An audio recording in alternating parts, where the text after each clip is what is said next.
which deals with workplace harassment and violence. Violence against women is something that's not new.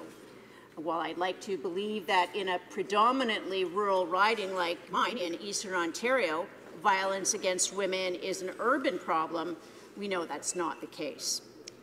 Violence against women continues to be a fact of life in Canada and in rural Renfrew County. Cheryl Gallant, Natalie Warmerdam, and Anastasia Kuzik were killed on September 22, 2015. Their killer was known to all of the women and to police for a long history of violence. He had been released from prison just shortly before the murders. The system failed these women. On average in Canada, one woman is killed by her intimate partner every 5 days. The men arrested and accused of their murders had a long criminal history, including charges involving 2 of the 3 women. I'm not prepared to let Carol, Natalie, Anastasia, and all the other women who have been murdered by their intimate partners to die in vain. My memory of their senseless murders pushes me to speak out in this debate. When I was first elected in 2000, I immediately recognized the transient and precarious nature of politics in general, and Parliament Hill in particular. For a female in a new political party with an evolving political culture, my position was even more precarious. Uncertainty after each election, and with the change in assignments in the ebb and flow of duties, was compounded by the hierarchical nature of the Canadian politics and the fact that we serve at pleasure. To quote one of my colleagues, at any moment in time, everyone here weighs the opportunity cost of making a complaint or committing a non-acquiescent action with the threat of quiet dismissal, being overlooked for a promotion, being shuffled out of a spot, having a nomination candidate quietly run against us, or not having nomination papers signed at all. To say that there's a power imbalance here is an understatement. Further, for all the talk of feminism and pursuit of women's rights, there is not gender equality in the broader context of Parliament Hill. Women are still used as photo op props, included for quotas or optics, without having the authority of real decision-making automatically attached to their perceived utility. For that, women have to fight, and fight hard, and put up with being accused of not being a team player or being an insert choice of gender expletive here when they do. That's only for those of us who are lucky enough to have built a platform and a profile that allows us to do that without those in the top tiers of power having to take a bit of damage in order to suppress our voices." End of quote.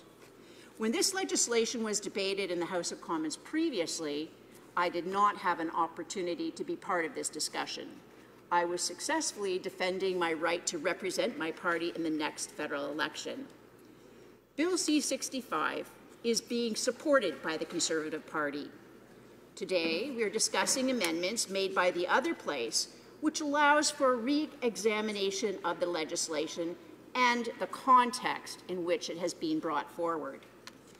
At the time of the legislation was previously in this chamber, it was presented by the government as partisan politics being set aside for a common purpose.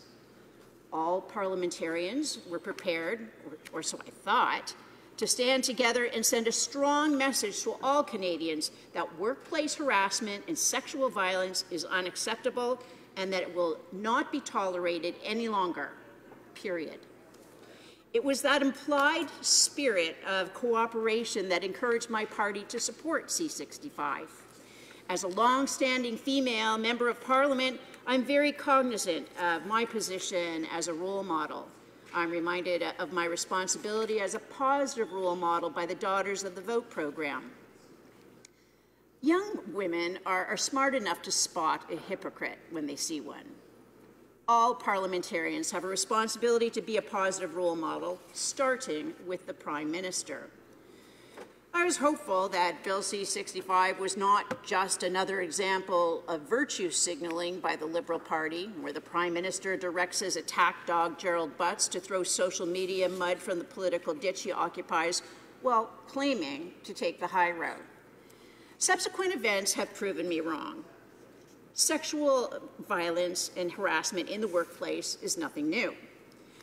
I was particularly encouraged by the comments made by newly elected members of Parliament on the government side, such as the member for Oakville North Burlington, who talked about taking a stand together and her shared personal experience of harassment and bullying on Parliament Hill when she worked as a staffer prior to seeking elected office. She made reference to the hashtag movements Me Too and After Me Too and Time's Up, and having the courage and the strength to speak out and to be a positive role model. In that context, her brave words in the House of Commons and her subsequent total capitulation to Gerald Butts, the Kokanee Grope talking points, were all the greater the disappointment. In fact, the greatest disappointment in this entire discussion has been the deafening silence from the female caucus on the government benches, who have quietly condoned the Prime Minister's behavior by their silence. Not one female Liberal MP rose to defend the female reporter who was subjected to an unwanted sexual advance by the Prime Minister in her workplace.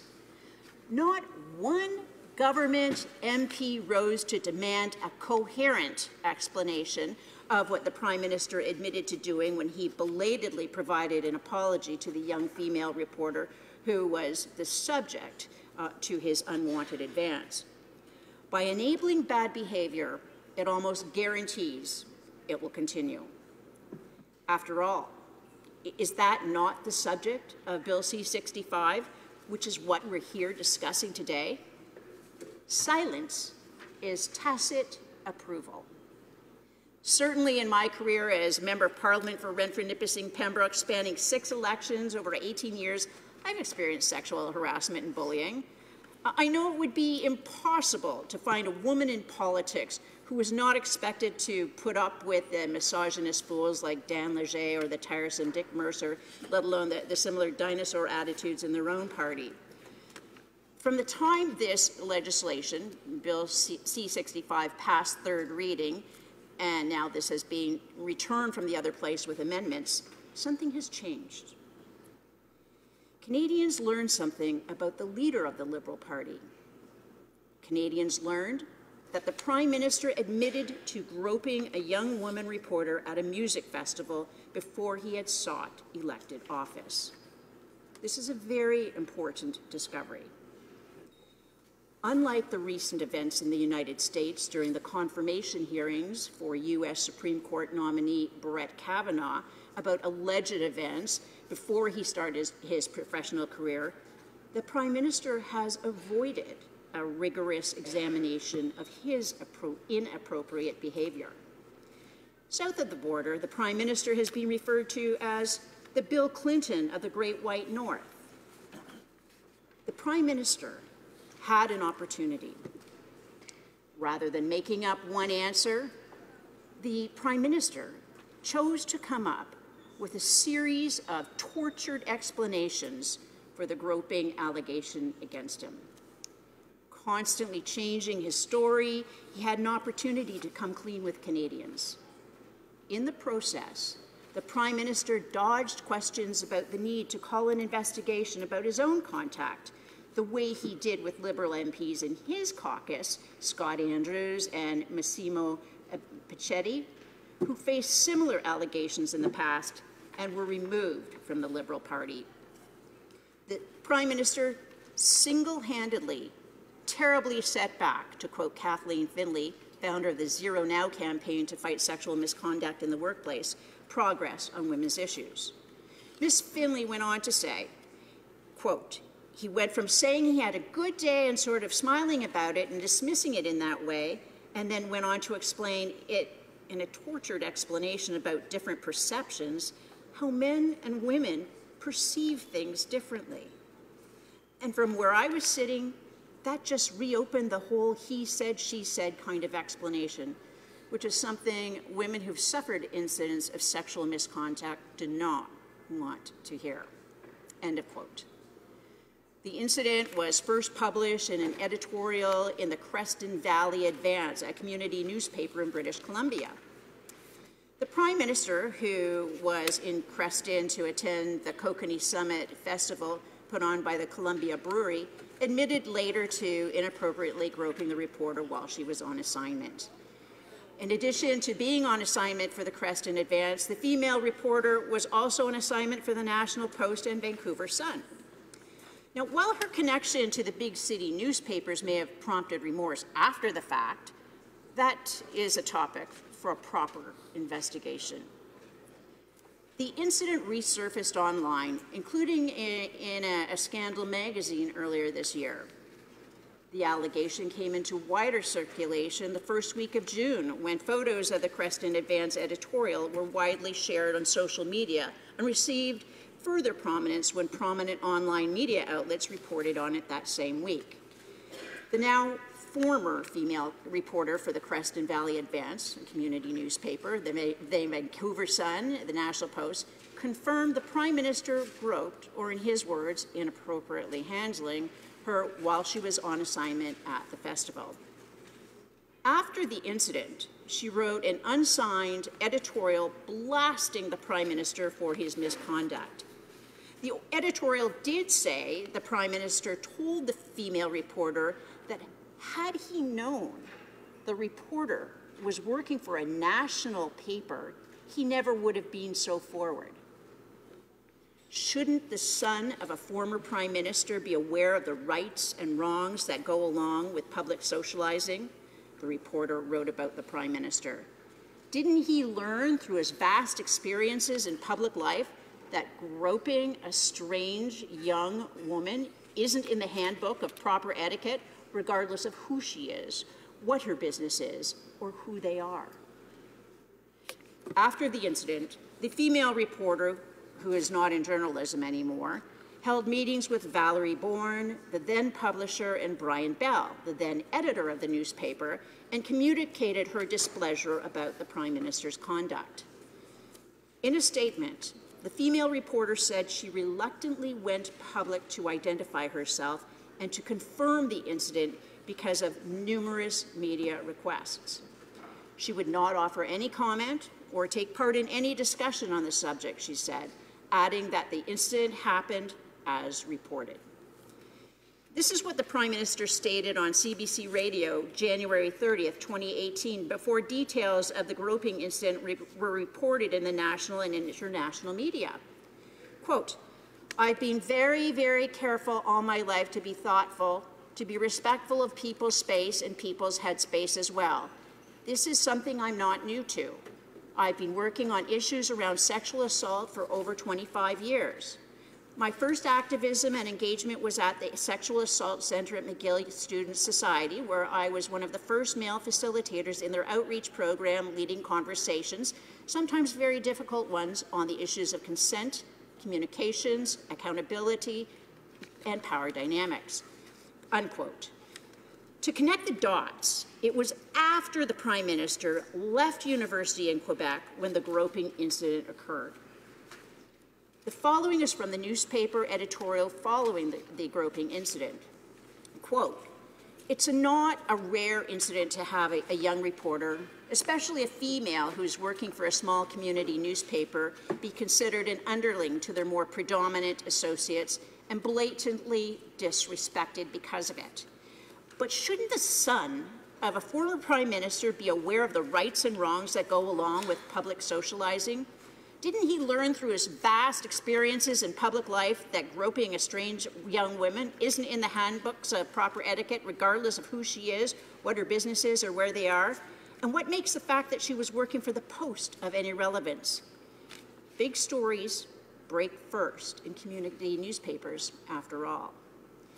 It may not have been an earth-shattering find, but one thing could have been learned from the experience. Like father, like son. Creston Valley Advance, Monday, August 14th, 2000, end of quote.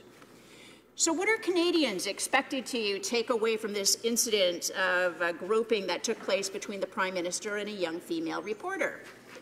First and foremost, this incident is about hypocrisy, saying one thing and applying a different set of rules to one's own behavior.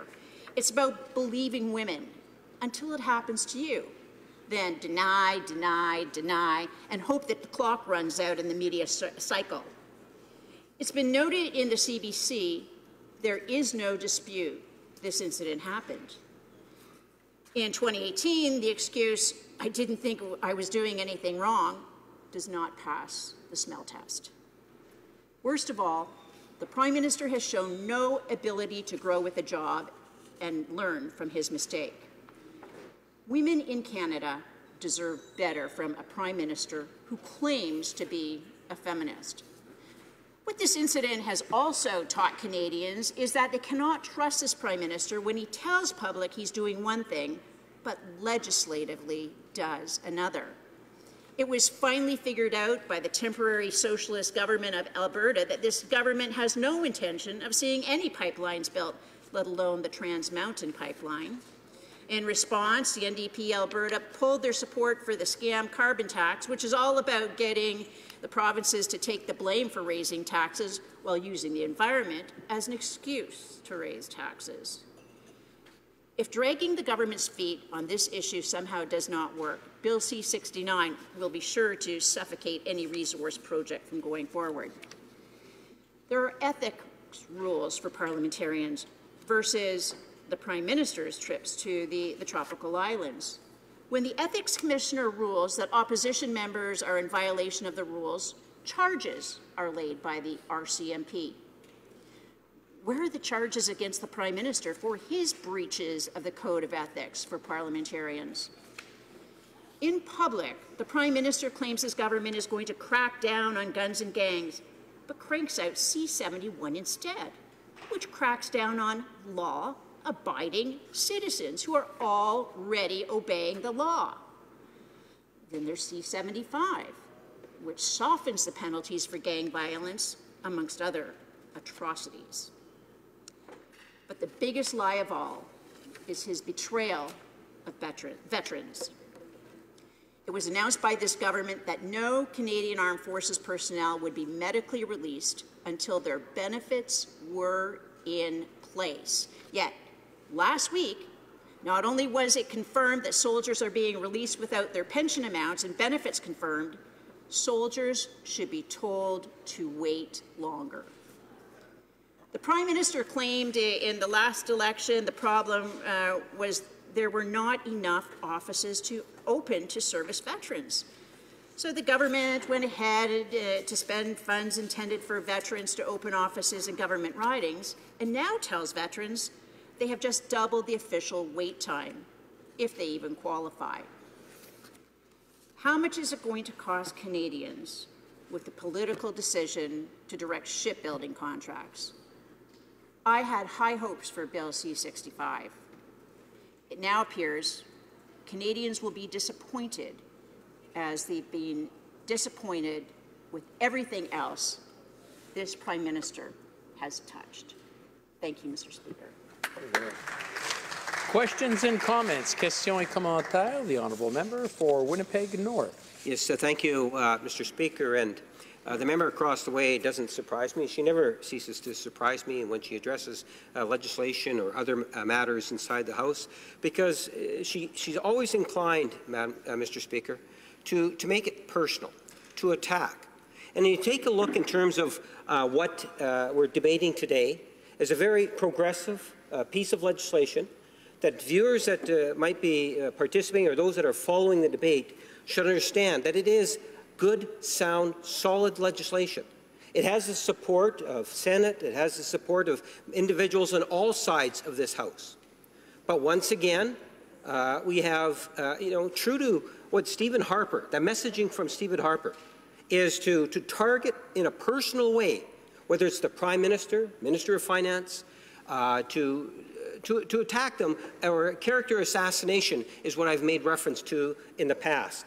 And I'm wondering if I could get my colleague across the way to stop the personal character assassination for today, or at least up to this point, and maybe comment specifically about how this bill is actually being received quite well amongst the public. That, in fact, Mr. Speaker, what we will see is a better, a healthier workforce as a direct result of this. And maybe save some of that personal character assassination for another day. The honourable member for Renfrew-Nipissing-Pembroke. Thank you, Mr. Speaker, and I thank my #1 fan in this House for standing up and asking me a question. In fact, he was truly groping for criticism, a way to criticize me in my speech. But the reason that we're here today is to talk about what's missing. And even though we will be supporting C-65, the problem is the bill will be passed, but one set of rules will apply to the Prime Minister and his cabinet, and another set of rules for the rest of Canadians. He legislates one thing and does another, and that's the point I'm trying to make. Questions and comments. The honourable member for North Island Powell River. Thank you, Mr. Speaker, and I thank the member for her speech. You know, as a woman in politics, reading some of these facts of what women were really experiencing, you know, things like 60% of respondents for what we have heard reports saying that some form of harassment in the workplace has happened, and nearly half of those people that experience harassment have received that harassment for someone with authority over them. So I think it's very important that in this House we always be mindful of the power that we have in the work that we do. One of the concerns, though, that I have around the amendments and the lack of action, unfortunately, by this government is really looking at the ability of local health and safety committees to do the work, to be part of the process. You know, these are the committees that in the workplace really set up the training. They look at the opportunities to make sure that they beef up the code of conduct. There's a lot of actions and work, and so for this bill to take away that ability is very concerning for me. So I just wanted to hear from the member what her thoughts are on that. Thank you. Renfrew-Nipissing-Pembroke.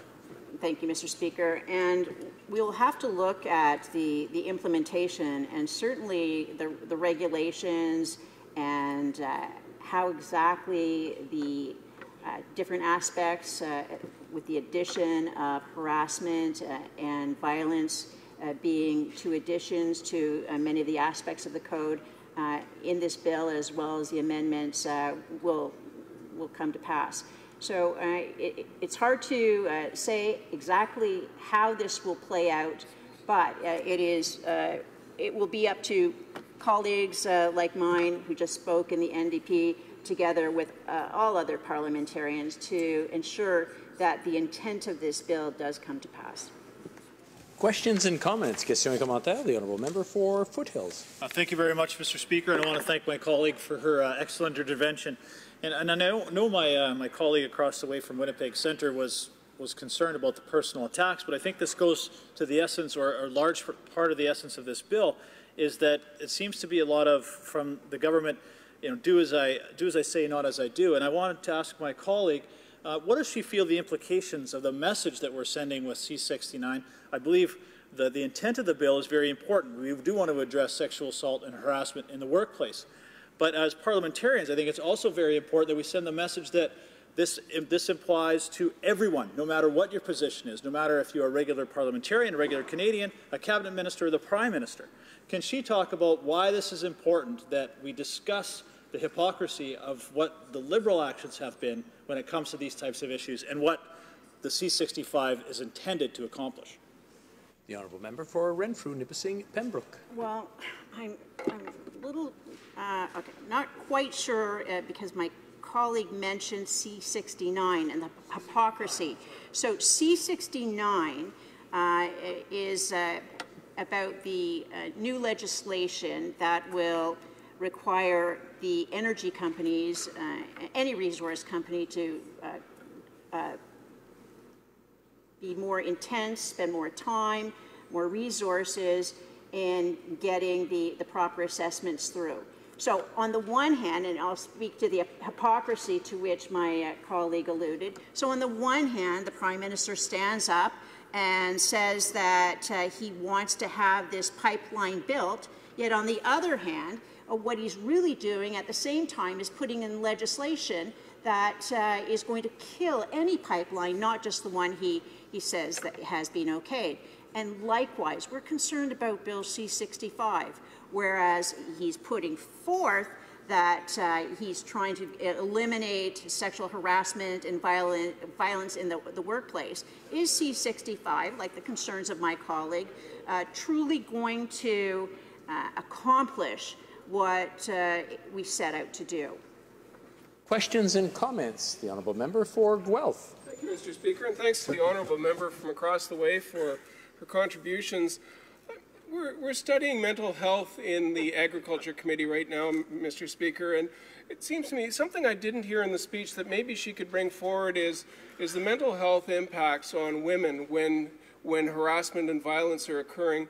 There are impacts on businesses. It does stop people from reaching their full potential. It does stop business growth and doesn't do much good in the workplace. But what about the individuals that are impacted and the mental health concerns that I have around what happens to them personally? Honourable member for Renfrew-Nipissing-Pembroke. Well, I can't speak to the specifics of mental health per se, but I can tell the member opposite that it demeans a woman, it makes her less confident in herself, more submissive to males, even though she's already been victimized or harassed or put in her place. As to the mental health, I'll leave that to the experts and psychologists. Questions and comments. The honourable member for Tobique-Mactaquac.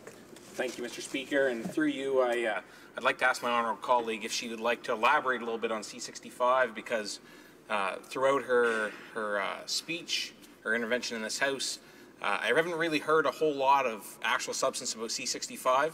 Rather, I've heard a lot of accusations and character attacks against the sitting Prime Minister. So maybe she'd like to take a little bit of extra time and actually focus on C-65. Through you, Mr. Speaker, of course.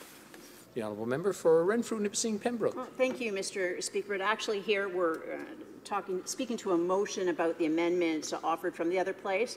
And if he wants to know more specifics about Bill C-65, I would suggest he read it the way I did. Questions and comments. The honourable member for Winnipeg North, very briefly, 30 seconds and 30-second reply, please. Yes, Mr. Speaker, I wonder if my colleague across the way could provide her thoughts in terms of some of the mechanisms that will be able to be utilized by individuals in the workforce that's within the legislation. The honourable member for Renfrew-Nipissing-Pembroke.